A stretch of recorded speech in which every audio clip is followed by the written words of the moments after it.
Assalamualaikum. I am Brother Jose Arnold Alferez, or you can call me Brother Juars, OCDS, from the Order of the Discalced Carmelite Secular. I am your teacher now, or instructor, in Human Resource Management. So I am the program head of the graduate school in the Cotabato State University. So I have been here teaching for I think 8 years in this institution, the training center. So today I'd like to share with you about some concepts regarding human resource management. So what about this human resource management? Of course, it talks about people at work, the personnel, the manpower, the staff, and the employees. I think some of you are familiar with this. Before you enter in the PNP, I think some of you applied for a job, and of course you submit your application to the HR, or to the human resource, or its RMO office. It depends what is that office, basta it talks about human resource. So I hope you learned something, so we move on. So what about this human resource management? There are a lot of definitions, and one of the very common definitions, a human resource management is also a function of management concerned with hiring, motivating, and maintaining people in an organization. I think this is self-explanatory, and it also focuses on people in the organization, in your own organization, and I think you have also this HRM office. Then organizations does not only consist of building, machines, or inventories. It is also people they manage and staff the organization. Like your organization, and I think you know that one very well. Not only inventories, not only the machines, not only the buildings, but it talks about people, how to manage people as well as the staff. Then HRM applies management principles in procuring, developing, maintaining people in the organization, then aims to integrate decision making, and the decisions on the different aspects of the employees are consistent with the other HR or human resource decision. And this human resource decision must be influenced effectively, or effectiveness of the organization, leading to a better service to customer and a highly quality product and services at a reasonable price. When it talks about industries, when it talk about the companies, but we can also talk to this in our own organization. It is not only confined to the business establishment. Take note. HRM is applicable also to the non-business organization, like the government department, education, healthcare, etc. Like your department, the PNP organization, like my department as educator. So, iyon, kasali ang human resource management. Another definition according to Melkovich-Boudreau, human resource management is a series of integrated decisions that form the employment relationship. Their quality contributes to the ability of the organizations and the employees to achieve their objectives. So we know very well that in every organization, there is a mission, vision, and the goals as well as the objectives. So in order to attain that one, in order to achieve that objectives, I think human resource management is also very important to this aspect.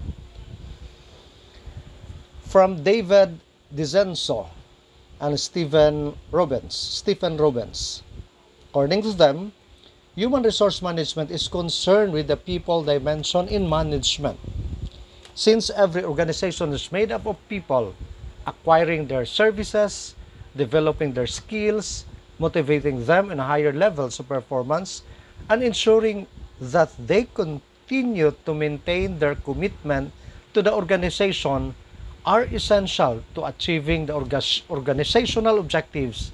And this is true regardless of the type of organization, like the government, the business, education, health, recreation, or social action. That's why I told you, including you, including us, especially as government employees. Okay? From Flipo, Edwin, human resource management is planning, organizing, directing, controlling of the procurement, development, compensation, integration, maintenance, operation of human resources to the end that individual, organizational, and social objectives are accomplished. So it's like leadership, okay? Like controlling, organizing, directing of the procurement. So that's according to Edwin Flippo. Then another, human resource management, another definition, employing people, developing their resource, utilizing, maintaining, and compensating their services in tune with the job and organizational requirements. If you look at this diagram, obtain, develop, monitor, reward, engage. So that's the work of the human resource management, like recruitment and selection, training and development, performance management, compensation and benefits, then the talent management and the career development. Like you, now you're studying, this is all about the career development. And I think your own HR or whatever is the name, and I think you have your human resource also management. Then right after your study, you will be rewarded, you will be promoted. And of course here, you are monitored here in your training, of course, for your own development. Okay, so that's the work of the human resource management. Then what are the functions? Take note the functions. But by the way, we are not human resource HR. This HR, the one assigned is of course a psychologist. I was once, when I was a missionary, I worked with the office of HRMO, okay, Human Resource Management Office. Then I was one of the panel. So at least mayroon din akong masasabi, mayroon din akong natutunan. So the functions is HR acquisition, HR the planning, the recruitment, the selection, and the placement. So we'll be discussing that one later while we move on in our presentation. Then the HR development, career and planning, training and development, organizational development. So kaya nga nasabi ko kanina, nandito kayo ngayon, nag-aral kayo for your own development, and of course for the development of your organization. And you're reminded once again of this kind of human resource management.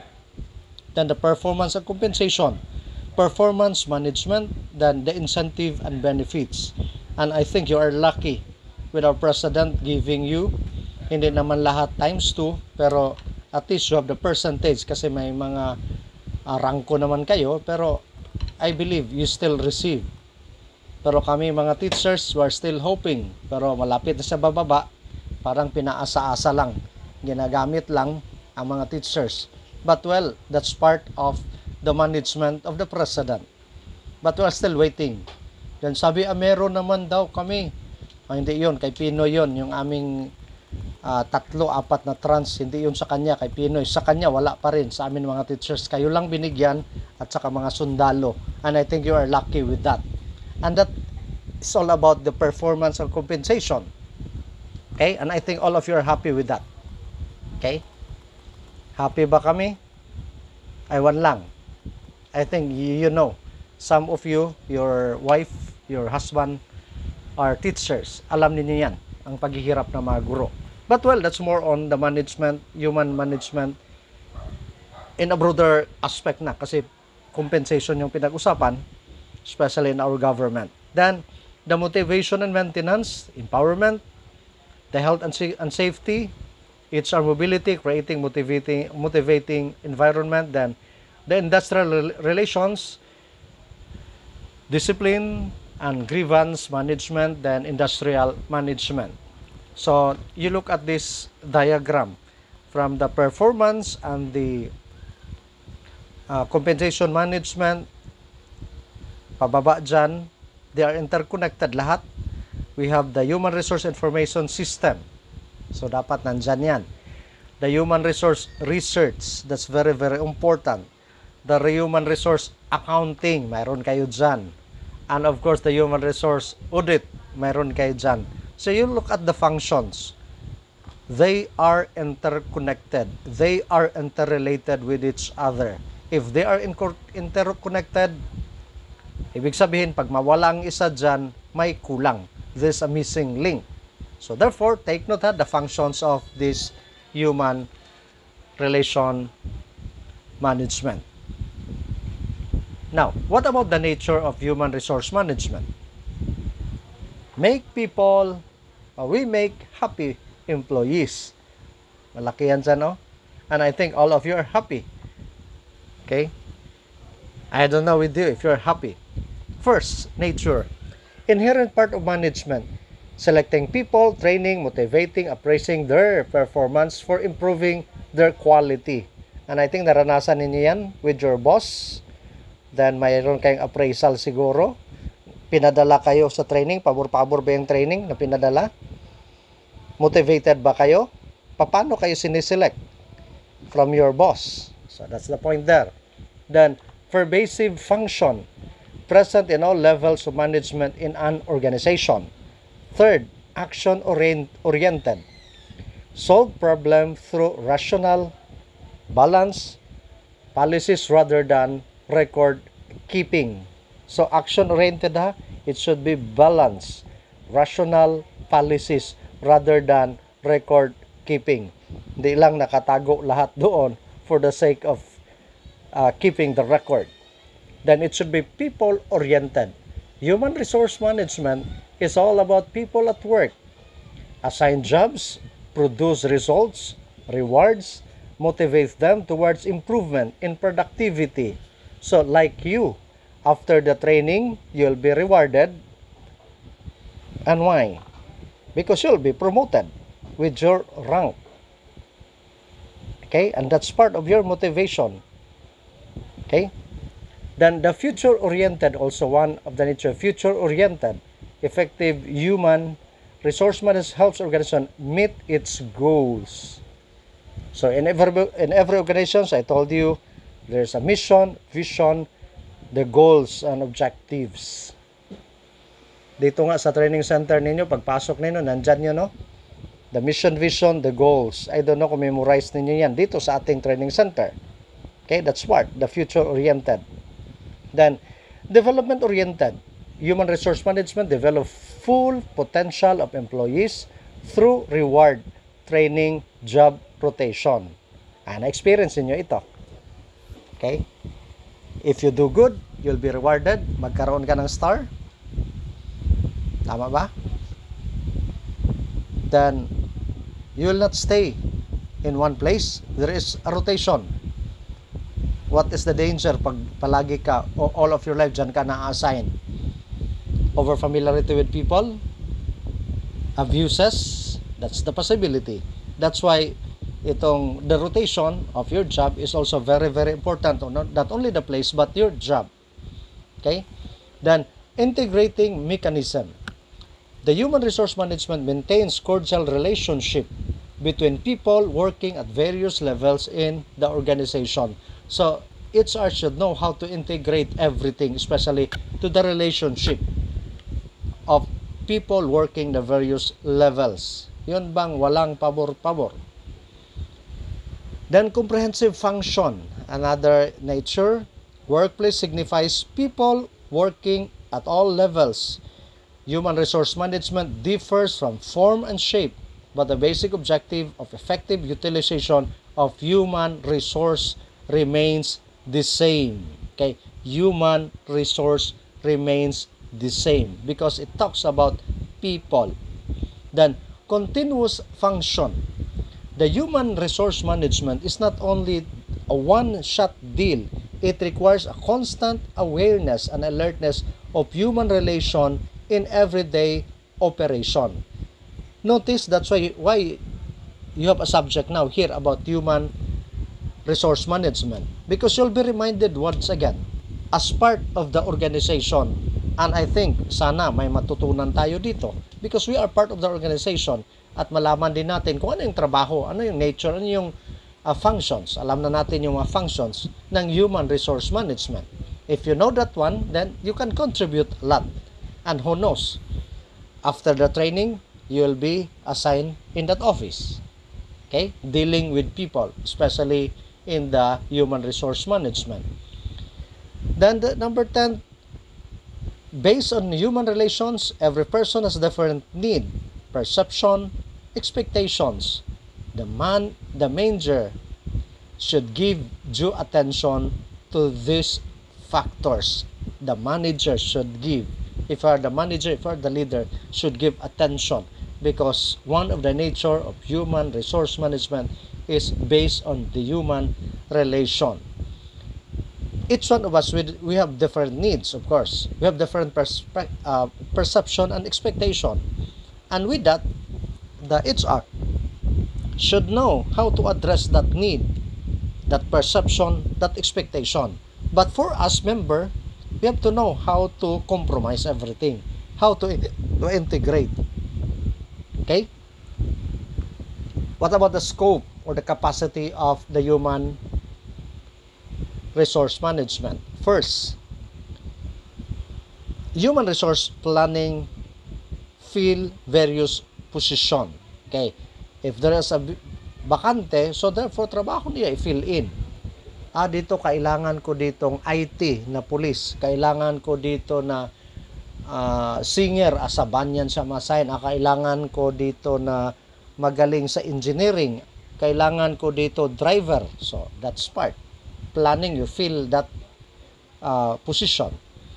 Then another scope is the selection and recruitment, develop pool or the team of candidates, job design, training and development, appraisal of performance, motivation of the workplace, remuneration of the employees, security, social security and welfare of the employees, the review and the audit personal policies, the industrial labor relation. And I think we mentioned this one kanina, pero mas maganda na balik-balikan din natin, i-review natin.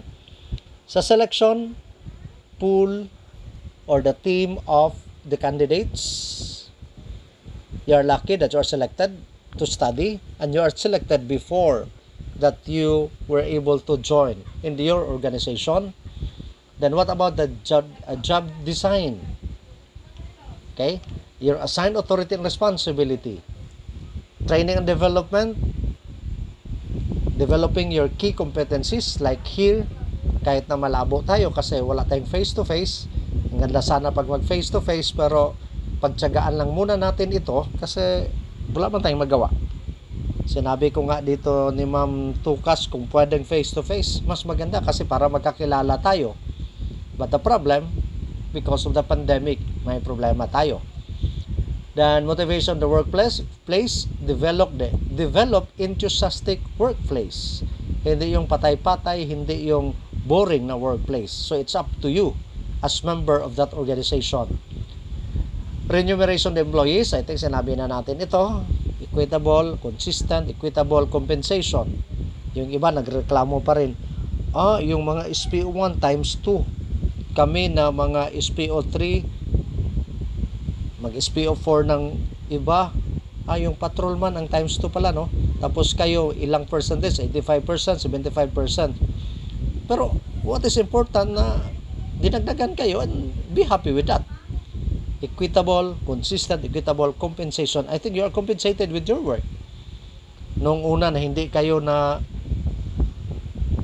na dagdagan ni Duterte, walang reklamo. Ngayon nagdagdagan, magreklamo. Unfair to us, matagal na tayo. Wag na. Be happy with that. Because I think you are remunerated with that, with your work as an employee, government employee. Sabi ko nga, nakakainggit kayo. Kaming mga guro, wala pa. Kaya nga kami, hinahinay din kami magpa-promote like you. Sa amin, sa State University, may every 3 years may promotion kami. Mag-aral, mag-seminars, magbigay ng mga leadership training. Kasi that's smart. Pero pag papatay-patay ka, mga lang mangyayari sa buhay. Mababa pa rin ang sweldo. That's the point there. Then, social security and welfare of the employees, the working conditions, the transport, medical assistant. I think kayo, meron kayong ganyan. Then, the review and audit personal policies, ensure reliable HR policies. I think malinaw din yan sa inyo. In case of emergency, alam nyo kung anong gagawin ninyo.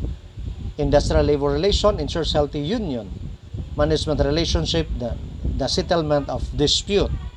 And I think you have also a subject here about conflict resolution, how to deal with conflict. And I think I'll be discussing also with that. Yung leaders' ability to deal with dispute or conflict. So we move on. What about the difference between personnel management and human resource management? Take note. The difference between the two, personnel management and human resource management. When you talk about personnel management, management of people employed, that's personnel. While human resource, management of employee skills, knowledge, and abilities. Malinaw yan ha? Sa human resource, employee skills, knowledge, and abilities. While dito, management of employed people, tayo yon. Sa human resource, of course, tayo din yon, pero it's more on the management of skills, knowledge, and abilities. That's why you are here. Nag-study kayo. Then another difference. Employees are treated as economic man, as his service are exchanged with salary. That's personal. That's why times 2 yung iba, 85% yung iba, 75% depende ito yung rank. That's more on personnel management. Sa human resource naman, employees are treated as economic, pareho lang, then social and psychological aspect. So may dagdag.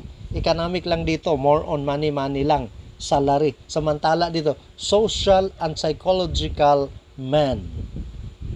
Magkaibang punto yan ha, social and psychological. That's more on relationship. Okay? Next, employee are treated as cost center. Therefore, management controls cost labor. Ayan. Sa kabila naman, employees is treated with a profit centered. Therefore, invest a human resource. Ito medyo applicable sa kumpanya, pero tayo applicable din sa atin. Personnel controls the cost of labor. Magkano kaya magastos natin dito? Samantala, sa kabila naman, ano ang ating ganansya naman? Pag mag-invest tayo ng mga taong ito, pag pinaaral natin, pinatraining kayo, kaya kayo nag-training kayo. So at the end of the course, sana may na-invest, especially the human resource na nadagdagan yung kaalaman ninyo. Hopefully nadagdagan. Kaya nga sabi ko magtiyaga na lang, mas maganda sana nga pag face-to-face. Okay? Then, personal function is only auxiliary or secondary. While in the human resource management, it is strategic or plan management function. Sa personal secondary, ito naman strategic management function. Short-term lang ang personal management, while the human resource management is more on the long-term perspective. Why long-term perspective? Like developing you as a human resource. That's long-term. For life. That's why you study. After that, mag-SLC din kayo. That's long-term. You have the plan. That's under the human resource management. Samantala dito, short-term lang. Total na ano naman ako, personnel naman ako, employed naman ako sa government, at tuloy-tuloy na. But dito, in the human resource, that's why you have this subject, because this is a long-term perspective. I think that's clear. What about the objective of human resource? First, to help the organization reach its goal. Alam natin nyo, sabi ko na kanina, pero may mga tao, kulang ang goal. Sa Cebuano nga, Pag ang tao daw walang goal, gitawag namo ni sa kwanggol maning tawhana. Walang goal. Sabi nga nung nagka-problema ang yung organization, sunod-sunod 'yon. Walang disiplina, walang goal sa buhay, kwanggol. Remember, my father is a policeman. Bang, bang, bang, bang. You're familiar with that. Yun yung mga taong kwanggol, mga pulis nga kwanggol. Okay? Instead makatulong sa organization, sinira ang organization. Adik. Kayo yung nagtuktok hangyo. Pero gatuktok gahangyo, ikaw gihapon, adik ka. Ikaw yung kwanggol. Sinira mo ang organization, hindi ka nakatulong. Matamaan ka man, huwag kang magalit. Sana mabukol ka para matauhan ka. And I think that's clear. Okay lang? Okay. Then, to employ the skills and abilities of the workplace efficiently. After the training, after your course, and I hope in your workplace you are efficient. Okay? May pagbabago akong natutunan. So therefore, gawin ko ito ng maigi. And with that, makita sa inyong mga superior, wow, kagaling itong bata ko. Okay? Then, provide the organizations with well-trained and well-motivated employees. Sana tayo yon, kayo yon. Kasali ako doon because I'm a government employee. So therefore, dapat well-trained and well-motivated employees. Hindi lang for the sake, mag-duty ako ngayon, mag-office ako ngayon. Boring ang buhay, ganito, ganyan. Hindi dapat ganon. Hindi yan objective sa HRM. Then increase employees' job satisfaction and self-actualization. Stimulate employees to realize their potential. Each one of us, we have a gift, we have a talent, we have our own potential. Kaya nga, self-actualization. Sana sa inyo na-discover na-actualize na. And you are already satisfied. Not yet, hindi. Kasi when you talk about satisfaction, that's still debatable. But I think with Jurang, you are satisfied. Ma-promote pa kayo and you'll be satisfied, you'll be happy. Okay? That's one of the objective of the HRM. Then develop and maintain a quality of work life. Quality of work life. Then communicate human resource policies to all employees. And I think your policies in your HR that's very transparent, then pwede ka namang i-remind ninyo yung inyong kasama, halabay, labag yan sa ating palisiya. Ito yung sinabi kasi sa palisiya natin, our organization. So alam niyo yan. Then, to be ethically and socially responsive to the needs of the society, ensuring compliance with legal and ethical standards. So this is very applicable with you as our officers, as our police officers, as our leader. Once again, to be ethically and socially responsive to the needs of the society. You are our protector and we salute you. I salute you as our protector. Okay? So that's one objective of the human resource. Then, provide an opportunity for expression and voice in management. Kayo, mahirap mang mag-complain, no? Pero sa HR, pwede naman kayo mag-share doon at sila nang bahala mag-share doon sa kataas-taasan. Pero sa inyo, may principle man kayo na obey before you complain. How can you express? How can you voice out to the management kung may problema? Pero hindi naman siguro sa lahat ng bagay. Okay? Then provide fair, acceptable, and efficient leadership. Then establish sound organizational structure and desirable working relationship. Kayo, ganyan talaga. Once kabaro, always kabaro. Minsan, kahit na nagkasala ni si kabaro, kay kabaro man, kung pwede pang matulungan, pwede pang iligtas, iligtas. There is a positive point there, there is also a negative thing there. But that's more on establishing a sound organizational structure and desirable working relationship. Then what about the importance of human resource management? The good human resource management practices or helps One, attract and retain talent. Kaya nga kayo, veterano na kayo mga pulis, sana na-discover na yung talent at nare-retain yung mga talent ninyo.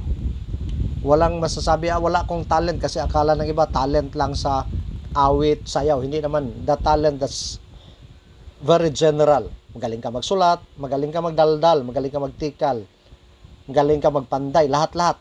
Kaya nga, we have the so-called now multiple intelligences. Lahat talented. Second, good HR, train people for challenging roles. Then, develop skills and competencies. Promote team spirit. Teamwork is very, very important. Okay? Then, develop loyalty and commitment. And I think alam na alam ninyo yan. Increase productivity and profits in a company, in a business. But sabi natin kanina, the HRM is not only applicable for business but also for education, for the organization. Basta it talks about people. Then improve job satisfaction, enhance standard of living, generate employment opportunity, greater trust and respect. So that's the importance of human resource management.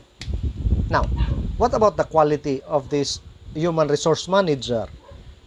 I told you, sabi ko na karamihan sa mga human resource officer or manager, ano yan sila, psychology graduate, master, PhD in psychology, kasi sila yung expertise nila talaga yon in dealing with people. Okay? According to Henry Fayol, he categorizes these qualities of the human resource manager. Physical, that includes the health, the vigor, the energy, the strength. Then mental, ability to understand or learn and judge and adaptable. Moral, the firmness, reasonable, initiative, loyal, then with dignity, with self-respect. Then of course educational, subject knowledge about the functions performed. Then technical, peculiar knowledge or function. Then the experience arising from the work proper. So those are the qualities according to Henry Fayol. And there are others. Take note with these others. Alert mentally, competent to take quick decision, honesty and integrity, patience, good leader, socially responsible, good communicator, courteous, well-mannered. On the other side, sinabi doon, a leader, a manager, a resource manager should be confident, open-minded, approachable, active listener, strategic thinker. And I think kahit na hindi yan i-explain, alam ninyo yan. Okay? Alam ninyo yan. So those are the other qualities of the human resource officer or a manager. Siguro sa inyo dito may graduate ng psychology, may master ng psychology, and you can be one of these. Who knows? At the end of this, you will be appointed as one of the HR pag ma-promote kayo. And we do not know. Then, the environmental factors that affects the human resource management. So, may mga naka-apekto din sa human resource management.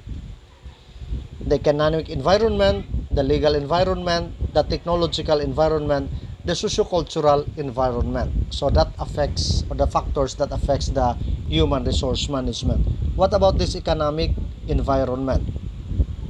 Talks about the population and workplace, the workforce, market condition, the national income salary structure, then inflationary pressure. So more on pera-pera yan. Then the legal environment naman, no discrimination on sex. That's why kayo dapat may 10% yata na babae sa inyo. Kung nakaabot ng 10%, then at least with prescribed percentage of the total employees must belong to physically handicapped. That's in the other in the company, applicable to the other company, kasi wala nga kuan. pabor-pabor. Kung able naman sila kahit na they are physically may handicap pero may kakayahan sa ibang bagay, okay naman din. Safety working conditions, the inter-industrial relation. Then in that technological environment, electronic communication, open door policy, can communicate with one in an organization, the global monitoring, virtual office, no central office. That's more on technology, especially nowadays, like the modern technologies now. Dapat tayo, familiar din tayo dyan. Then, socio-cultural environment, expectation of the society, social status of the job, achievement of work, authority structure, the workplace mobility, the role of the labor union. Kayo, wala man kayong labor union, exempted kayo dyan.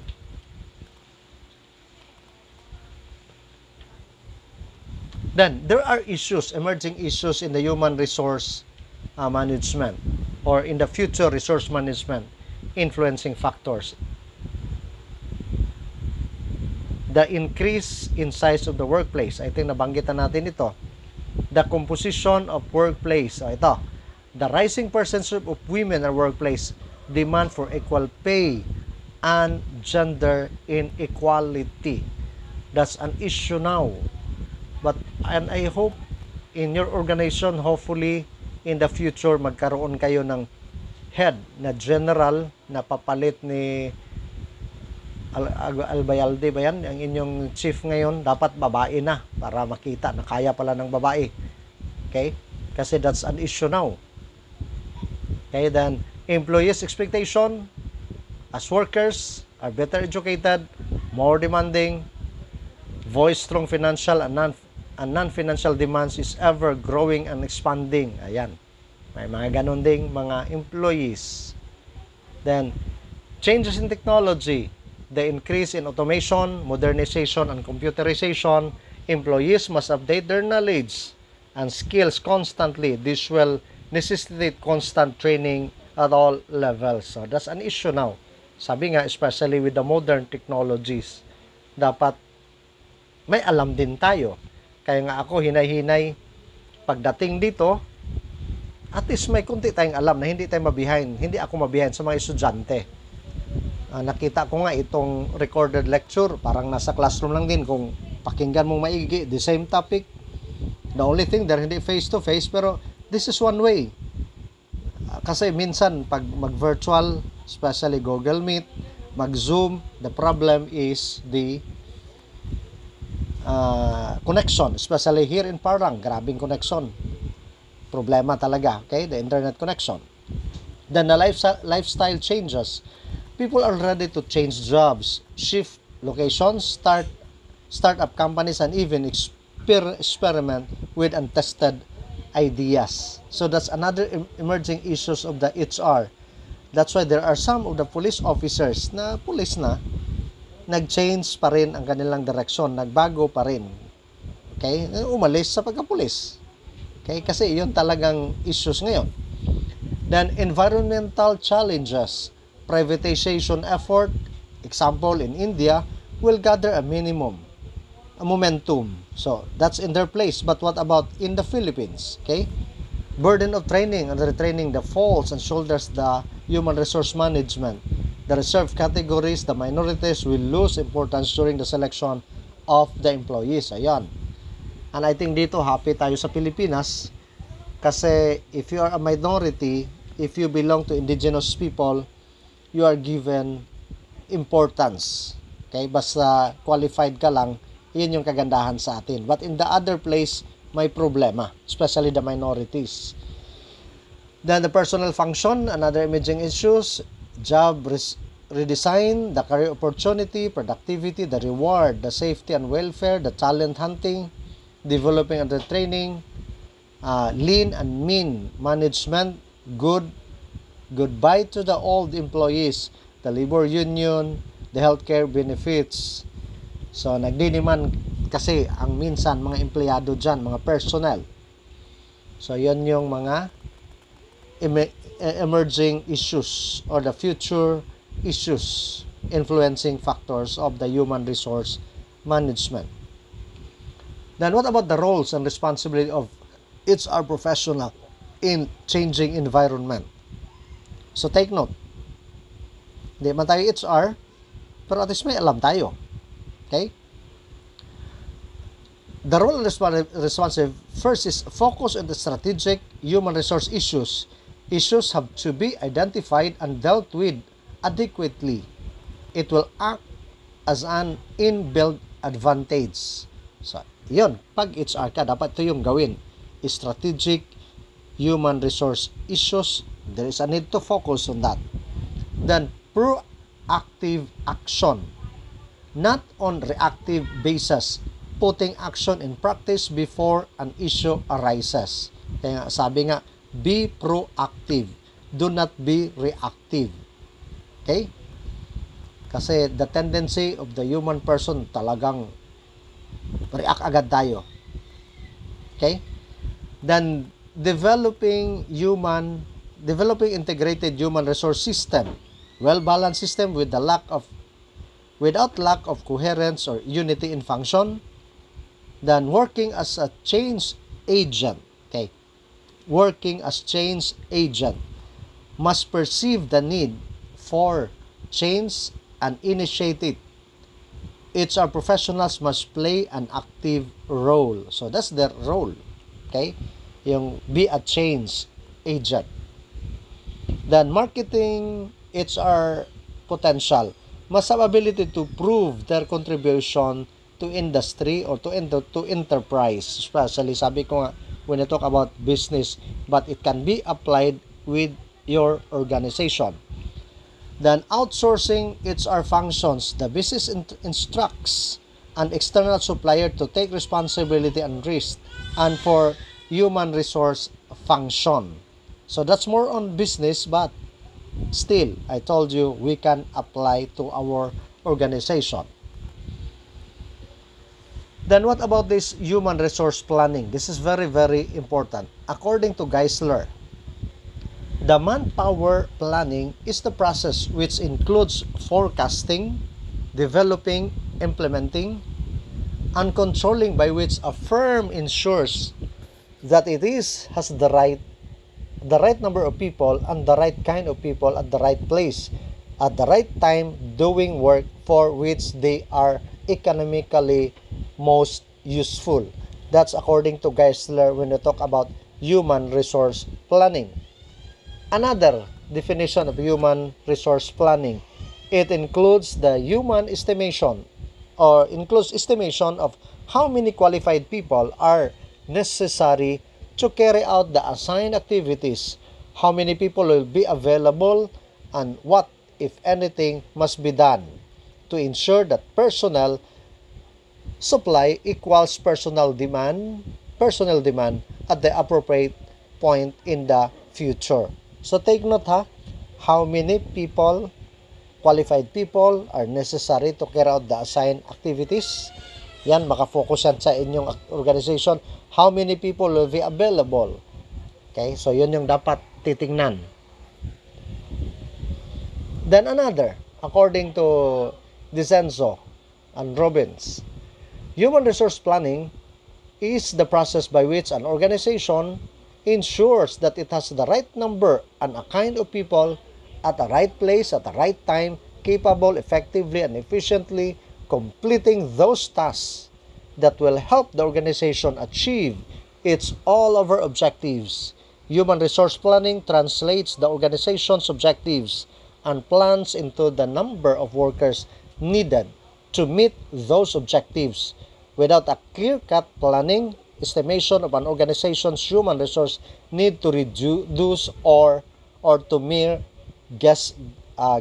guesswork. So, kita natin parang dapat balanse. Mga tao, ano yung magagawa sa mga tao? That's more on human resource planning. What about objective human resource planning? Take note. Forecast personnel requirement. Then ensure optimum utilization of resources. The use of existing manpower productivity. Cope with changes, that includes training about technological changes. Then provide control measures or ensure resource ability when required. Then promote employees in systematic manner. And I think kayo, nangyari yan sa inyo. Tama ba? Sinabihan kayo o kayo mismo nag-a-apply. Ngayon, kailangan ako mag-aral para ma-promote ako. And I think that's more in a systematic manner. Then, provide a basis for management development programs. Then, assist the productivity bargaining. Dapat good deal. Then, assess the cost of manpower. That's more on the objectives of the human resource planning. Kaya nga, kailangan yung, if you want success, kailangan yung analysis, the solution, the process, the objective, teamwork, the vision. If it is in business, the sales, if you want success. So that's an objective of the human resource planning. What about the importance of this human resource planning?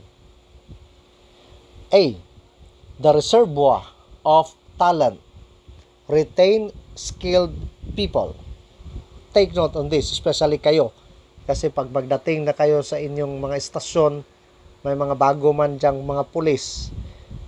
Of course, unang-una alamin yung sino yung mga talented. Kung may talent man, dapat immobilize ninyo yun para ma-retain yung skill nila. Okay? Para maganda yung inyong organization. Kaya nga sabi, one of the importance of the human resource planning is a reservoir of talent. So, ang dami dapat. I-discover din yan ninyo. Then, second, prepare people for future. Motivate and develop to meet future needs. I think that's self-explanatory. Then, expand or contract a continuous supply of people to handle challenging job. Ayan. Dapat alamin ninyo yan. Alam din ninyo yan. Then, cut cost. The human resource budget. Sa atin, di ba?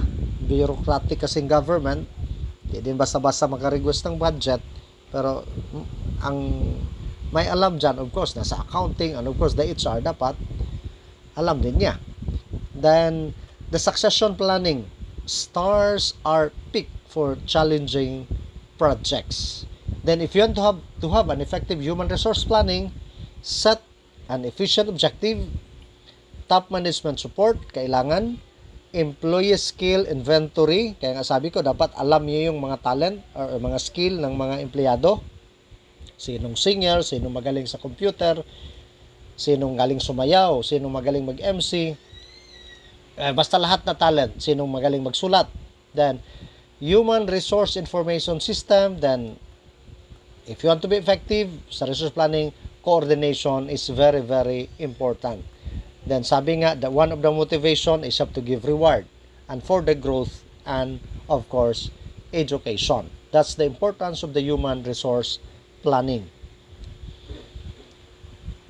So you look at this diagram in the human resource planning. Forecasting human needs, then the surplus of human resource, then the other side, the center, you have the organizational objective, the human resource planning, then identification of the human resource gap, then actions plan for bridging the gap, then forecasting the supply of human resource, then the shortage of the human resource. So in this diagram, makikita mo na yung the pros and the cons. Okay? Ano yung kailangan, ano yung hindi kailangan, ano yung dapat i-develop. So you look at this another diagram, human resource planning process, deciding the objective, estimating future organizational structure and manpower requirement, the manpower audit, job analysis, developing human resource plan. So, isa-isahin yan. So, in the objective of human resource, fitting employees' ability to enterprise the requirements. That's one. Then, in estimating future organizational structure and manpower requirement, The management must estimate the number and types of employees according to their age, to their experience, to their qualification, or to their salary grade or the range, then required in the future by analyzing growth, expansion, or structural changes. Then, manpower audit. So, kailangan yung skill inventory. So, tingnan yung nasa mga box. The personal factors, their name, the age, the marital status, education and training, dapat titingnan din yon. Anong degree natapos, anong school, academic excellence, mayroon ba siya, mayroon bang training achieve, then experience and skills, job areas, job title, special skills, then the long unknown, the reason for leaving, yung halimbawa umalis na sila doon. Then the added information about the salary grade, disciplinary record. Kaya nga kayo, di ba, bago kayo nagpulis, dapat may NBI kayo, may police clearance, baka may problema kayo doon, o barangay clearance. The career plans, then appraisal data, then the test result is very important. Letter D is the job analysis, training, job evaluation, performance application, career development, induction, counseling, labor relation. This job description, this is the summary, job summary, duties performed, the machines, the tools, the materials, the working conditions. Then job specification, what kind of a person to recruit or for what qualities that a person should be tested. Physical character, psychological character, personal character, responsibility, and demographic nature. Yan, ginagawa yan, di ba? Ang daming ginagawa bago kayo nakapasok sa inyong organisasyon. Then, the last one is Human Development Resource Plan. Kailangan i-implement, especially to the findings. Then, in a recruitment, according to, once again, to Flippo, he defines recruitment as the process of searching for prospective employees and stimulating them to apply for jobs in an organization. So, these are the process. First, the stage 1, the defined requirements. Ayan, nadaanan yan. Ano yung requirements? Ang dami. Ilagay nyo sa folder. Ilang folder yon, di ba? Then, attract potential employees. Kahit kayo hindi kayo magre-recruit, isang tawag lang yan. Marami talang gustong magpulis. Then, select the right people. Ito yung the selection process. Kaya nga, ang daming daanan. Okay? May factors affecting recruitment. We have the internal as well as the external factors. When we talk about the internal factors, the company's pay package, organizational culture, the career planning, the quality of work labor, the company's size. Ayan. That's more on business. Sabi ko, it can be applied also for our organization. External naman, economic, socio-economic factors, the supply and demand factors, the employment rate, the labor market conditions and the reservation, then the information technology. So, binalik na natin yan. Then, the sources of the recruitment. So, we have the internal source, the external source, then the modern technique walk-in. In the internal source, this is just simply the transfer, job rotation, shifting from one job to another. Pero sa inyo, hindi man, the same policeman kayo, but from one skills, maybe from one place to another, or pwede din sa trabaho ninyo. Okay? Kaya nga, kung na-discover, marami kang talent, pwede kayo assign doon. Ilipat ka doon. Then, promotion, shifting an employee to higher position. Sabi ko nga kayo, after the training, expect that you will be promoted. That's higher position. That's more internal. Then, employee referrals, recommendations from current employees. Yan. Kaya nga pinadala kayo dito because you are recommended to study, to take up the GLC. Kasi yung iba, gustong-gusto pero hindi pa pinayagan baka sa susunod. What about the external resource of the recruitment? The direct recruitment, kung sa business ito, the unsolicited application, media advertisement, employment exchange, management consultants, that's external, the data bank, the campus recruitment, recommendation, and labor contractors. Then, sa modern technique walk-in. The consult-in encourage the approach personally. Then the headhunting. The body shopping training institutions develop pool of HR than the business alliances when they talk about business. Then what about the advantage of the internal source? Employees are motivated. That's internal, of course. Lalo na pang ma-promote ka. Then employees' morale or self-confidence is increased. Cheaper process, chain of promotion, improves performance, the tool for training. Of course, kasi internal ka. What about the disadvantage? The scope or first talent reduce. Pwede yon. Then, employees become lethargic or tapulan or tamad. Lethargic, then the spirit of competition is hampered. The frequent transfer reduce productivity. Ayan, totoo yan. Then what about the advantage of the external source? Attract qualified personnel. Wider choice, the first talent, competitive spirit. Sa external, sa advantage. Sa disadvantage naman, dissatisfaction among the existing staff. Okay, nasa loob ka, then bigla lang may bago, then bigla lang mas mataas sa iyo, bigla lang maraming binigay na job o mga trabaho, di ba, naiinggit ka rin. That's a disadvantage. Then the lengthy time consuming process, the costly process, then uncertain response. That's also a disadvantage of the external source. What about the selection?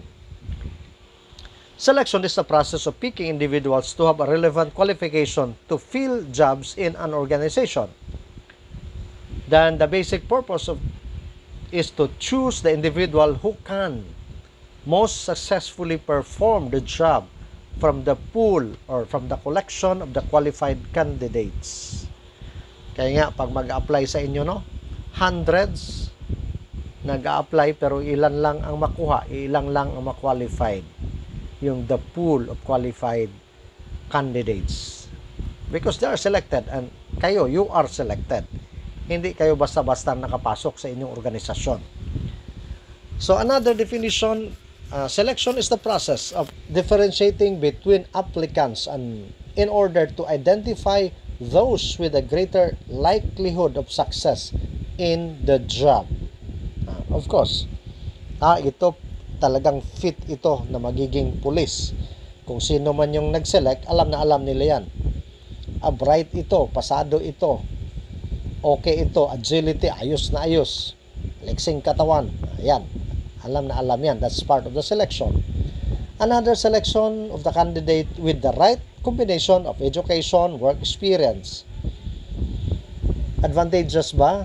Advantageous ba kung may work experience ka na before you enter the police? Yes, of course. Ang pag-uugali, kailangan ito.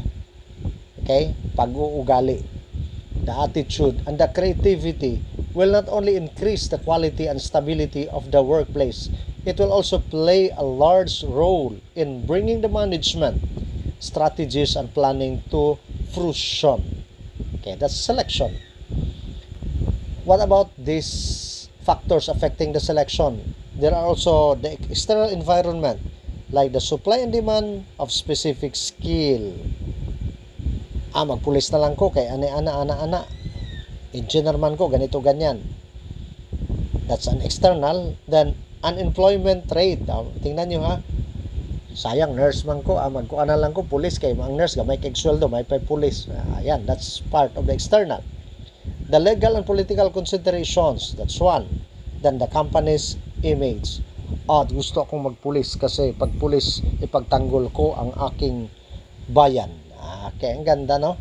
That's under the external. What about the internal? Company's policy. Then the human resource planning, the cost of hiring. So that's also affecting the selection, especially the cost of hiring. Then there are the series of hurdles, especially the steps of the selection.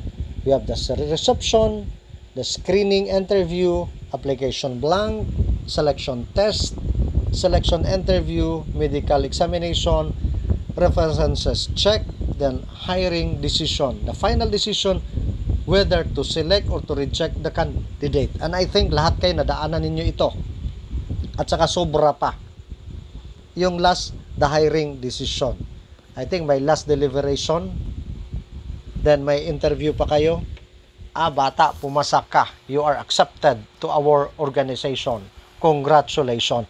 But some, malapit na sa tuktok, pero they are still rejected. Okay? Pero ang iba, rejected. Dito naman sa exam, bagsak sa test. Lie detector. At saka ang dami-daming katutak na mga exam na daanan ninyo, no? Okay, the aptitude, personality, and intelligence test. Maliban sa inyong PRC. Okay, so those are the steps na dadaanan na ninyo. Then, the selection test, tingnan nyo. The intelligence test, of course, is more on mental ability, the numerical ability, daanan nyo yan. The aptitude test, the potential to learn skills, especially the mathematics. Then, personality test, kung anong uri ang personalidad mo. Introvert ka ba? Extrovert ka ba? May mga ganun ha. I don't know kung nadaan yung personality test. Then achievements test, proficiency know-how test or shorthand.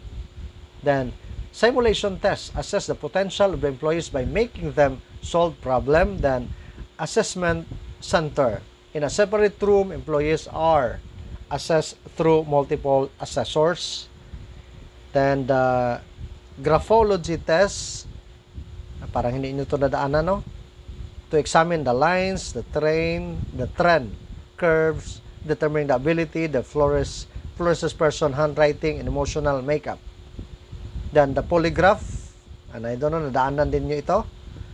The rubber tube around test, the polygraph or the light detector test. Then the integrity test measures employees' honesty by asking more yes or no question. Kaya nga minsan may mga ganon, pabalik-balik yes or no, dapat you have to be consistent. Pag inconsistent ka, kita mo na nagsisinungaling ka. Okay. Then what about this interview? Interview is a formal and in-depth conversation conducted to evaluate the applicant's acceptability, adapted to unskilled or skilled managerial or professional employees. Then, at two-way exchange of information, the interviewers learn about the applicant and the applicant learn about the organization. Matagal-tagal na ako, more than half of my life, nagtuturo ako in the university, Notre Dame, I was the head. Palagi din ako nag-interview pa mga applicants sa teacher. Dito naman sa Polytechnic, I was also one of the nag-interview sa mga applicants. Okay? So, yan. So, interview may be one-on-one. Okay? The interviewee at saka as well as the candidate. Naranasan siguro ng iba yan. Then, sequential interview involved a series of interviews. Candidates move from one room to another. I don't know sa inyo mga police, nadaanan nyo yan. Then, the panel interview. Itong panel interview, ito yung palagi nadadaanan ng lahat. 2 or more interviewers, and it's very formal. Okay, sabi ko, isa ako sa mga panel noon. Kaya nga, tinatanong mo yung candidate, then after that, may deliberation, tanggapin natin ito o hindi natin tanggapin. Then what about the objective of this interview?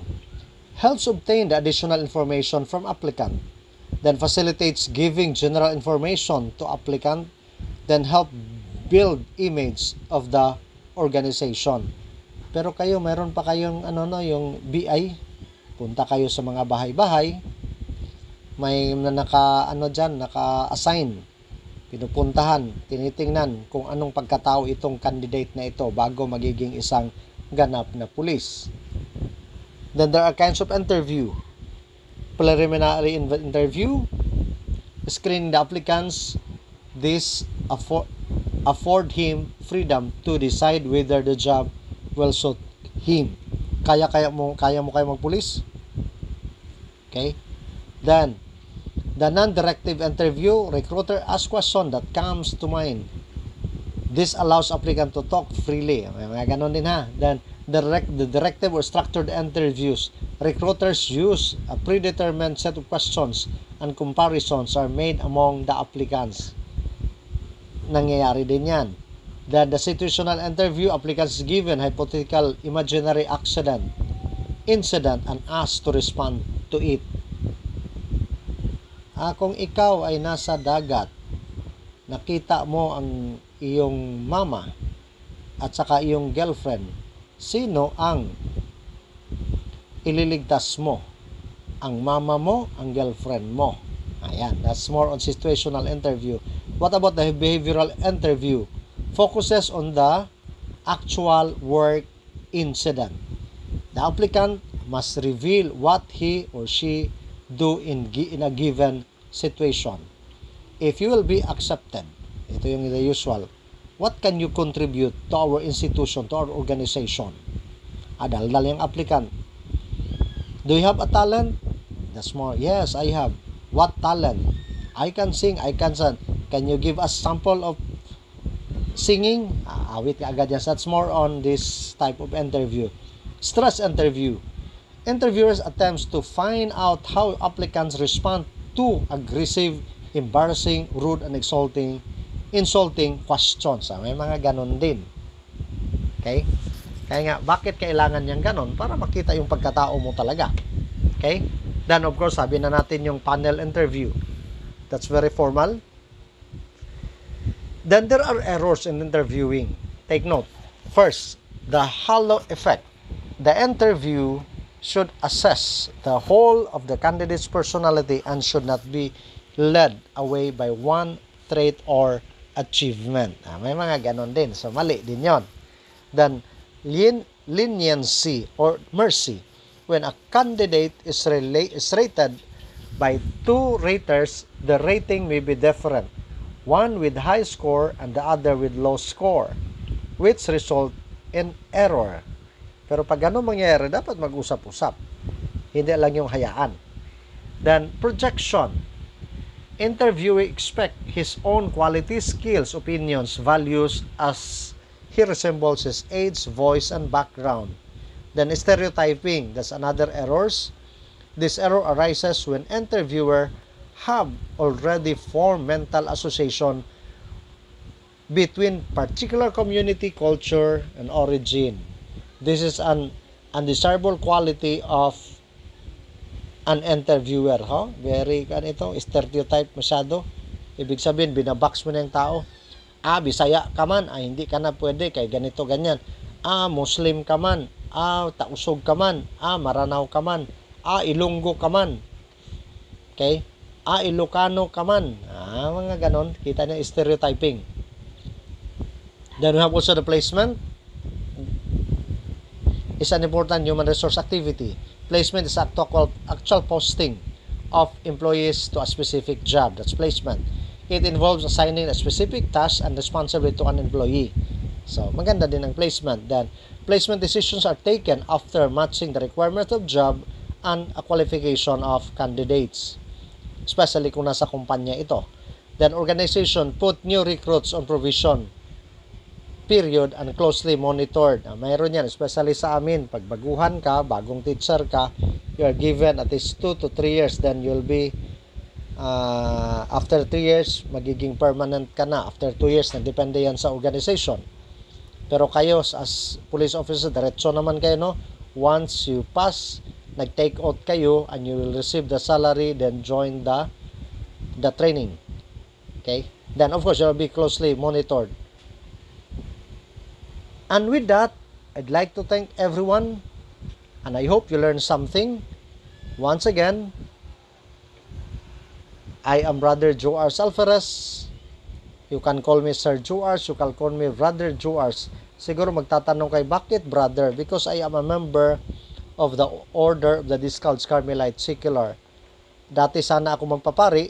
I was almost ordained, but unfortunately, I decided to go out, but I joined the Secular Institute. That's why I'll still retain the name Brother Joars. So, God bless everyone. I hope to see you sa susunod nating mga topic. Siguro subukan natin mag-Zoom tayo, mag-Google Meet tayo. God bless you all. Dalaygon ang Diyos.